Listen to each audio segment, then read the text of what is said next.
Grand మాతో కలిసి వాళ్ళందరూ వెళుతున్న సమయంలో పిల్లలిద్దరూ మీరింతకు ముందు ఇక్కడే ఉండేవారా, మీకు గుర్తుందా అదంతా అని పిల్లలు అంటుంటే, అవును ఇక్కడే పక్కనే ఉండేవాళ్ళం అని గ్రాని వాళ్ళతో చెబుతారు. ఇంతలో హీరో గ్రాండ్ మా ఇలా మనం కలిసి ఉండాలి అని పట్టుపడతారని నేను అనుకోనే లేదు, మీకు ఇబ్బంది అనుకుంటే చెప్పేయండి అని హీరో అంటుంటే, హీరోయిన్ సడన్ గా హా ఇబ్బందే అయితే ఏంటి, గ్రాండ్ మా ఇల్లు డీడూలో లేదు, మనం రెంట్ పే చేయలేము, గ్రాండ్ మా ఈ విషయం చెప్పకపోతే ఈ రాత్రికి గ్రాండ్ మాని మీరు ఎక్కడ తీసుకెళ్లి ఉంచేవారు, మనిద్దరికి కాంట్రాక్ట్ మ్యారేజ్ అయినప్పటికీ పెళ్లి ప్రమాణాలైతే చేసుకున్నాం కదా, కష్టం సుఖం ఇద్దరు పంచుకోవడం వివాహ బంధంలో సహజమే కదా, అందుకేగా ఈ లైసెన్స్ కార్డు ఉన్నది అని వాళ్ళ మ్యారేజ్ సర్టిఫికేట్ ని చూపిస్తుంది. మీకు ఏదైనా సమస్య ఉంటే నాతో షేర్ చేసుకోండి, నేను మీకు హెల్ప్ చేస్తాను, ఒంటరిగా మీరు ఫేస్ చేయనవసరం లేదు, మనం చేసిన వాగ్దానాలను నిలబెట్టుకోవాలిగా, అర్థమైందా అని హీరోయిన్ హీరోతో అంటుంది.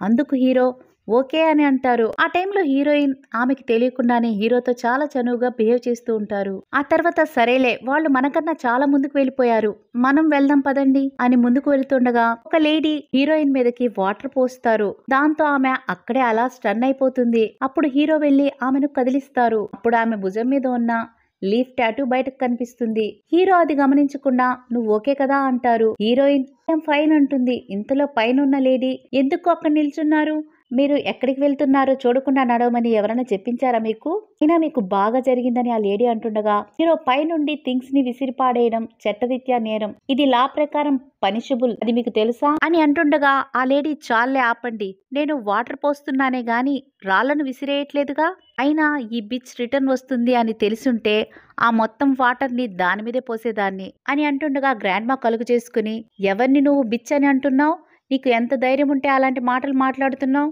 ఎక్కువ మాట్లాడావంటే నీ నోరు చీరేస్తాను జాగ్రత్త అని అంటూ ఉంటారు.